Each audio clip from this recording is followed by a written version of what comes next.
Bonjour à tous, c'est Quentin de Meet Your Market. Aujourd'hui, c'est la 7e vidéo de la série de 30 dans laquelle je donne des conseils, et je vous donne des bons livres et des bonnes ressources pour progresser en vente B2B.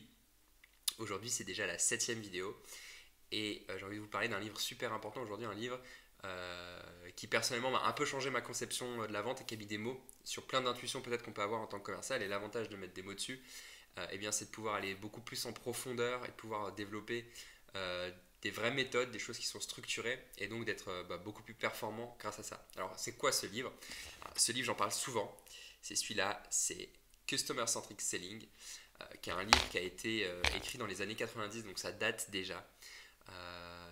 Ce que je vais faire aujourd'hui, c'est vous donner un résumé, vous expliquer un petit peu quels sont les grands axes de ce livre, parler de ses forces, mais peut-être aussi de ses faiblesses. C'est un livre qui date maintenant, donc forcément il a des limitations et il faudra veiller à garder du recul à sa lecture pour comprendre honnêtement comment l'utiliser au mieux. Ce livre, il va surtout s'adresser à 3 types de personnes. D'abord, aux commerciaux, pour leur donner une philosophie de vente qui leur permette d'adopter des réflexes de commerciaux, je dirais, honnêtes et compétents. Je parle souvent de ce terme, c'est pas expliqué comme ça exactement dans le livre, mais on va dire de bons commerciaux, de commerciaux intelligents. Ça va donner une structure et une manière de penser finalement qui permet de guider les actions.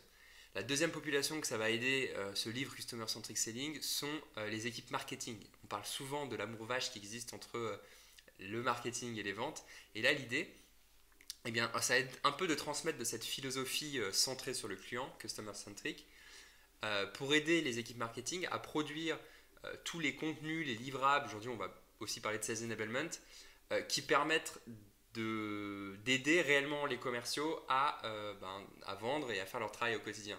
Aujourd'hui, on le sait, il y a quand même 70% des contenus qui sont fabriqués par les équipes marketing qui ne sont pas utilisés par les commerciaux, donc c'est énorme. Et évidemment, c'est un énorme gâchis. Et la visée de ce livre, c'est d'aligner aussi les équipes marketing et les équipes commerciales pour leur permettre de mieux se comprendre, de parler le même langage et de transformer ces différences en une super collaboration. La troisième population à qui ce livre s'adresse finalement sont les managers commerciaux, les leaders commerciaux et même les directeurs généraux quand ce sont eux qui gèrent les équipes directement. Ça va leur permettre d'attirer, de développer les talents en interne, ça va leur permettre de mieux maîtriser le processus de vente et ça va permettre aussi d'aider les commerciaux à mieux gérer leur pipeline. Alors le concept du livre, très simplement, c'est de se dire que finalement un processus de vente, ça ne peut être rien d'autre que le reflet d'un processus d'achat. Il y a 8 grands principes qui sont abordés dans le livre et je pense que c'est une très bonne manière de le résumer, donc je vais vous en parler. Je vais vous parler de chacun de ces principes isolément et puis on verra comment finalement cette vision de la vente elle peut changer de ce qu'on connaît parfois des méthodes de vente, de ce qu'on rencontre et de ce qu'on peut lire. C'est ça qui est intéressant, je vais surtout mettre le focus là-dessus pour vous parler de ce livre aujourd'hui. Ce livre il a été écrit en anglais il y a un certain temps, donc ce que je vous propose, je vais vous donner les grands principes et puis dans un sens aussi donner l'interprétation que chez Meet Your Market on peut en faire et qui peut vous aider vous à l'utiliser, à le rendre activable finalement pour votre business là, dès que vous finissez la vidéo finalement. Le premier des grands principes sur les 8, c'est que les conversations sont toujours plus fortes que les présentations. Alors ça c'est un principe qui nous est cher, j'en ai parlé dans une vidéo récemment. L'idée ici c'est de se dire que les commerciaux la plupart du temps se reposent et se rassurent grâce à des présentations qui malheureusement ne sont pas personnalisées. On parle de spray and pray qui consiste donc du coup à lancer sa présentation et prier pour que d'une manière ou d'une autre ça parle à votre prospect qui soit touché par ça. Évidemment le problème de cette méthode c'est qu'elle repose majoritairement sur un phénomène aléatoire et donc à contrario qu'elle ne se repose pas sur des réalités clients pour construire un discours. Alors qu'une bonne conversation, peut-être sans slide et plus humaine, d'expert à expert, de spécialiste à spécialiste, peut engranger, peut générer des informations qui sont intéressantes, qui vont permettre véritablement de parler de votre entreprise sous un prisme 1 qui parle au client, 2 qui lui permettent de comprendre plus facilement et 3 qui le convainc. Donc ces 3 choses finalement font que c'est toujours plus intéressant d'avoir des discussions que de se jeter sur une présentation un peu préparée à l'avance alors qu'on n'a jamais parlé profondément avec le client. La deuxième règle de ce livre sur les 8 qui existent, c'est finalement que les questions sont toujours plus puissantes que les opinions. Ça aussi, on en parle très souvent. Les commerciaux peuvent arriver un petit peu en assénant certaines formes de vérité au prospect en lui disant comment il voit les choses, comment les choses doivent être faites, comment est le monde aujourd'hui. Et ce que ce livre explique finalement, c'est que c'est une manière de faire, et en effet, qui peut fonctionner et toucher certaines personnes. Mais là encore, poser des questions, ça va avoir le double intérêt de montrer que vous savez de quoi vous parlez, parce que l'intelligence de vos questions, finalement, elles vont dénoter de votre expertise sur un sujet, mais à la fois de laisser les portes ouvertes à toutes les autres possibilités, de laisser le client exprimer sa singularité. Et ça va être important parce que bien que 80% des cas, les clients se ressemblent, les 20% de singularité qu'ils représentent, ça va vous permettre de customiser votre discours, d'être d'autant plus pertinent et du coup de faire la différence derrière quand vous allez parler de votre produit, de votre service. Et donc ça augmente d'autant vos chances finalement de gagner l'affaire. La troisième règle, je l'affectionne particulièrement, elle est un petit peu touchy, je vous explique pourquoi. Cette règle, c'est que les solutions sont toujours plus puissantes que les relations. Qu'est-ce que ça veut dire?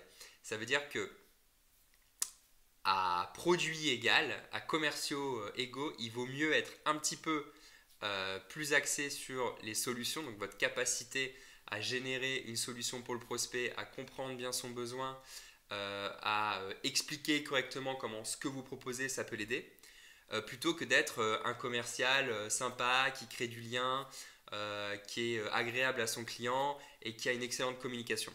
Donc à choisir entre les deux, ce que dit ce livre finalement, c'est qu'il vaut mieux apporter une solution à son client et être austère entre guillemets, hein, si on devait créer une dualité, bien que la vérité soit bien différente, plutôt que être sympa et ne pas être un expert.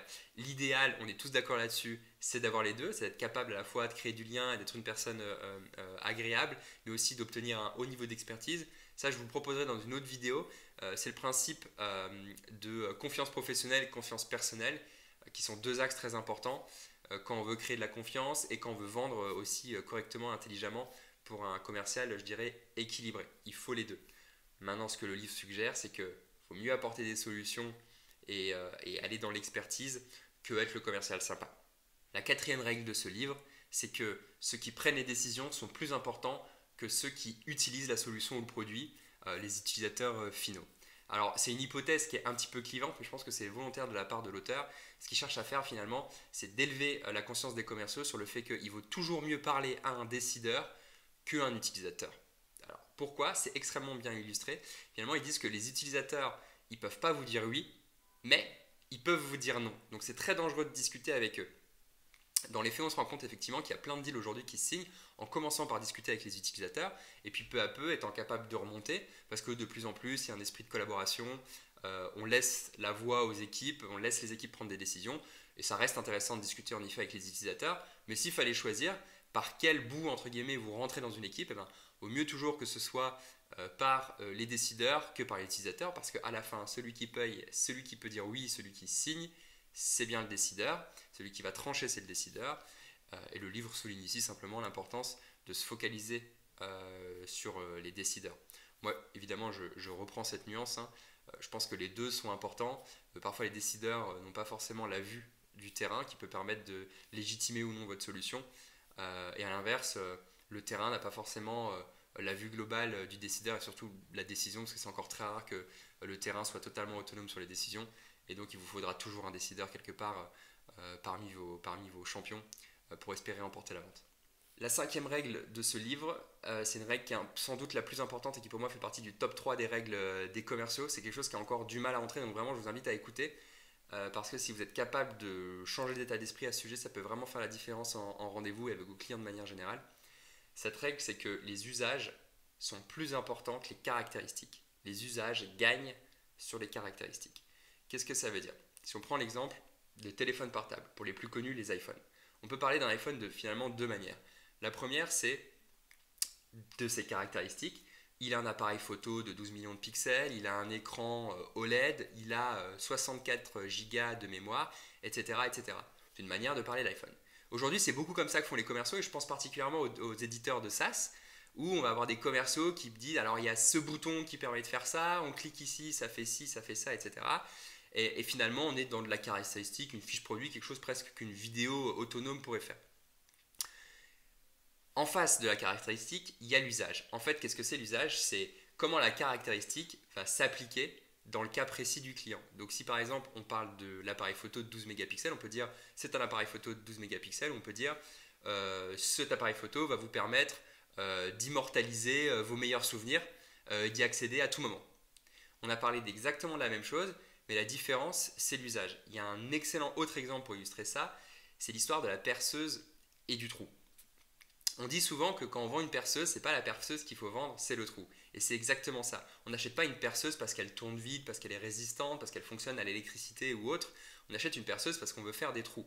Et finalement, que vous fassiez des trous avec une perceuse, avec un marteau ou avec je ne sais quelle nouvelle invention, ce qui importera à l'utilisateur, c'est être capable de faire des trous. Et c'est pour ça que l'usage prime toujours sur la caractéristique. C'est difficile de faire ça. La première raison pour laquelle c'est difficile, c'est que souvent on apprend aux commerciaux des fiches produits et des caractéristiques. Donc intuitivement, ils vont parler de ce qu'ils connaissent mieux, c'est-à-dire les caractéristiques. Et la deuxième chose, c'est qu'il est difficile de parler d'usage si on n'a pas fait une bonne découverte et si on n'a pas bien discuté avec son client en amont. Donc ça demande pas mal d'agilité, ça demande d'avoir fait une bonne découverte en amont, parce qu'au moment de parler de votre produit, si vous n'en savez pas grand-chose sur votre client, ça peut être compliqué de parler des usages qui sont intéressants. Donc je vous invite vraiment à réfléchir là-dessus. Il y a une chose simple à faire, vous faites un tableau avec toutes les caractéristiques que vous connaissez de votre produit. Ça peut être une liste de fonctionnalités, ça peut être une liste de caractéristiques physiques, de solutions ou autres. Et ce que vous allez faire, c'est qu'en face de ces caractéristiques, vous allez noter des usages. Qu'est-ce que le fait que cet iPhone de 12 fasse 12 grammes permet de faire? C'est léger, ça ne se sent plus dans la poche, ça permet de passer certaines normes par exemple, etc. etc. Je vous invite à faire l'exercice, ça va vous permettre de préparer entre guillemets des usages types et puis d'être capable de les sortir au bon moment. La 6e règle du livre Customer Centric Selling, c'est que gagner des deals, c'est beaucoup plus important que d'avoir l'air occupé au bureau. Alors, qu'est-ce que ça veut dire? Encore une fois, là, ce que l'auteur explique dans le livre, c'est qu'il y a beaucoup de commerciaux pour qui c'est rassurant d'avoir un pipe bien fourni, d'être toujours affairé, il faut que je relance lui, il faut que j'aille là-bas, de montrer le commercial voilà, qu'il est occupé, qu'il occupe le terrain. Pour deux raisons. La première, c'est parce que ça le rassure et ça lui donne l'impression de faire ce qu'il faut pour faire du business, évidemment. Et la deuxième, c'est aussi parce que, et il faut le dire, il y a une forme de pression de la part des managers qui sont aussi rassurés par une espèce de règle là qui flotte, qui dit qu'il faut que son pipe, ce soit à peu près la valeur de son pipe, le triple de ses objectifs. Alors, ce qu'ils disent dans le livre, c'est que ça, c'est des bêtises et qu'il vaut mieux un commercial qui a très peu d'affaires, qui les close beaucoup, qu'un commercial très affairé, qui a un pipe qui présente toujours bien, mais au final, qui close presque la même chose. Il y a une chose dont on ne parle pas et c'est un concept qui m'intéresse dans le livre, c'est le coût d'un deal perdu. Combien ça coûte à une entreprise un deal perdu? Alors, il y a plein de manières de le mesurer en effet, mais les plus évidentes, c'est que c'est du temps qui est pris aux commerciaux sur lequel il ne peut pas utiliser pour gagner d'autres deals ou en trouver d'autres. C'est de la motivation qui baisse parce que quand on a 10% de taux de conversion, même si on fait le même résultat, on sait qu'une fois sur 10, on gagne, que les 9 fois autres, on va perdre et du coup, la motivation, elle peut baisser. Un commercial qui sait que quand il entreprend une affaire et quand il commence un deal, il a des chances de la closer, il est bien motivé, bien plus appliqué dans ce qu'il fait, il ne baisse pas les bras. Donc ça, c'est hyper important. Ça reboucle avec quelque chose que je dis souvent au sujet du business, c'est qu'il faut apprendre à perdre ses deals rapidement. Ça veut dire la même chose. Ça veut dire que quand ce n'est pas qualifié, quand on n'a pas tous les éléments pour avancer, on est plus strict, je dirais, avec son prospect ou alors on fait perdre le deal. C'est assez rare finalement quand on s'accroche à un deal comme un fou et qu'on veut faire tout ce qui est en notre pouvoir pour le signer. Certaines fois, ça marche, mais c'est vrai que si on regarde sur le volume, il vaut mieux les abandonner, quitte à rarement passer à côté d'une opportunité. Parce que le temps que ça vous fait gagner, ça vous permet de gagner beaucoup plus de business. Donc ça, c'est la règle numéro 6 de Customer Centric Selling. La 7e règle du livre Customer Centric Selling, c'est que la timeline de votre acheteur, elle passe avant votre propre timeline. L'agenda de l'acheteur est plus important que votre propre agenda. Ici, ce qu'on veut évoquer, c'est en fait le problème du commercial qui pousse les acheteurs sans arrêt à signer parce que c'est la fin du trimestre, c'est la fin du mois, etc. Alors que l'acheteur, finalement, lui, il n'a pas d'intérêt à avancer plus vite, il a peut-être d'autres considérations. Et le fait d'être très centré sur ses propres dates en tant que commercial, ça nous fait perdre de vue le fait que l'acheteur aussi, il a des priorités, il a un agenda, il a des choses à faire valider. Et agir ainsi, quelque part, ça dénote du fait qu'on ne tient pas tellement compte de l'acheteur. Alors, évidemment, les gens vont vous dire, mais il faut lui donner une motivation, il faut qu'il ait un intérêt à signer plus vite. Et là, évidemment, peut-être qu'il va se mettre en marche pour respecter cette deadline qui devient aussi la sienne, puisqu'elle va lui permettre d'accéder à une réduction. Alors, pourquoi pas? Ça peut arriver ponctuellement. C'est ce qui se passe quand les managers pressent sur les commerciaux pour signer en fin de trimestre en disant « faites des réductions pour qu'on signe tout de suite ». Ok, mais imaginons que l'agenda de l'acheteur fait qu'il aurait pu signer 2 semaines après ou 1 semaine après. Les 30% de réduction que vous appliquez sur votre prix, les 20% de réduction, 10%, peu importe, selon votre secteur, ce sera différent. Combien ce pourcentage vous coûte en marge? En fait, ce pourcentage, c'est 100% de marge pure pour votre entreprise à côté de laquelle vous passez. Cette marge pure, pour gagner 1 semaine ou 2 semaines, si vous actualisez cette valeur sur les 2 semaines, en fait, vous vous rendez compte que vous payez cet argent à un prix démentiel. Donc parfois, il vaut mieux être patient, signer un peu plus tard. Si l'affaire est cadrée et qu'on sait qu'on va signer, ça ne sert à rien de faire des réductions à tour de bras, mis à part entailler directement votre marge. Et ça, c'est un sujet majeur. Le deuxième effet, c'est qu'en effet, parfois, ça peut faire perdre des deals parce qu'on entend très souvent, et nous, on passe du temps à discuter avec eux, des acheteurs qui me disent « mais les commerciaux, ils me pressent comme des fous alors que moi, ce n'est pas mon timing, ce n'est pas le bon moment et je ne suis pas prêt à acheter. » Donc, je comprends qu'en tant que commercial, il faille avoir un agenda et des idées précises de savoir à peu près quand est-ce qu'on va closer ces deals. Faites un pacte avec votre acheteur sur la transparence des informations que vous communiquez et les calendriers de chacun et votre capacité à vous y tenir. Et peut-être que ce sera beaucoup plus facile derrière de prioriser, de dire ce deal, de toute façon, dans 1 mois, il ne va rien se passer et j'accepte de ne pas le suivre ou de faire un email de temps en temps de follow-up. Et je vais pouvoir me concentrer sur d'autres, mais je ne vais pas me ronger les 100 parce qu'il n'avance pas ou que j'aimerais le faire avancer d'1 mois pour finir le quarter. Donc faites attention à ça. Faites passer l'agenda de l'acheteur avant votre propre agenda. Dans la plupart du temps, ça vous sera bénéfique.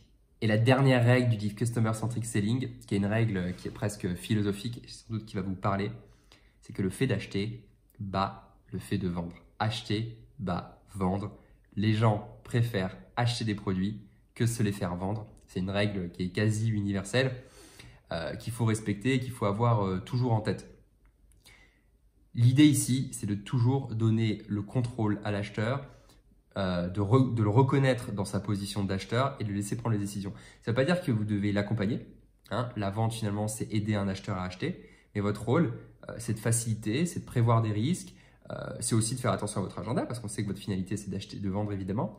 Mais voyez-vous comme un facilitateur d'achat plutôt que comme un vendeur. En B2B en particulier, sur des paniers à forte valeur ajoutée, de toute façon, vous ne ferez pas illusion en tant que vendeur. Vous devez être un support et un apporteur de valeur pour l'acheteur. Et si vous faites votre travail correctement, que vous cadrez bien les choses et vous apportez la bonne valeur parce que vous avez écouté correctement votre presté, vous avez identifié ses enjeux, vous en serez remercié 100 fois. C'est-à-dire que votre deal sera signé et le chiffre d'affaires sera pour vous. Alors voilà, c'était la dernière règle qui, je dirais, résume ce livre Customer Centric Selling. Si je devais parler des avantages et des inconvénients, en tout cas des pour et des contre, je dirais que c'est un bon livre d'un point de vue philosophie de vente pour des commerciaux honnêtes et compétents qui veulent faire de la vente intelligente. Je pense que philosophiquement, le contenu est là. Il y a des leviers très concrets aussi dans ce livre qui permettent d'améliorer ses ventes finalement. Par contre, en point un peu négatif, moi je dirais que c'est un livre qui est extrêmement clivant et qui est un peu sûr dans ses méthodes. Là où on voit que sur le terrain, parfois, peut-être qu'il faut passer par les utilisateurs plutôt que les décideurs. Peut-être que parfois, il faut trouver des leviers pour avoir une certaine influence sur les délais de signature. Et donc, moi, je résumerai en disant que c'est un livre qui peut manquer de nuances et qui présente certains anachronismes pour lesquels il faut se méfier. Grosso modo, ça vaut vraiment la peine d'être lu. C'est une ressource qui, je trouve, est fiable et sérieuse. Donc voilà, n'hésitez pas. Nous, ça a été une des inspirations dans le fait de monter Meet Your Market. Et puis, je me dis que peut-être ça peut aussi vous aider dans certains aspects de votre processus de vente. Voilà, c'était la vidéo du jour et je vous retrouve demain pour de nouveaux conseils commerciaux. Ce que vous pouvez faire, c'est vous abonner à la chaîne parce que comme ça vous permet d'avoir les nouvelles vidéos en permanence. Je ne vais pas toujours poster sur LinkedIn pour vous les donner, donc n'hésitez pas à le faire. À bientôt.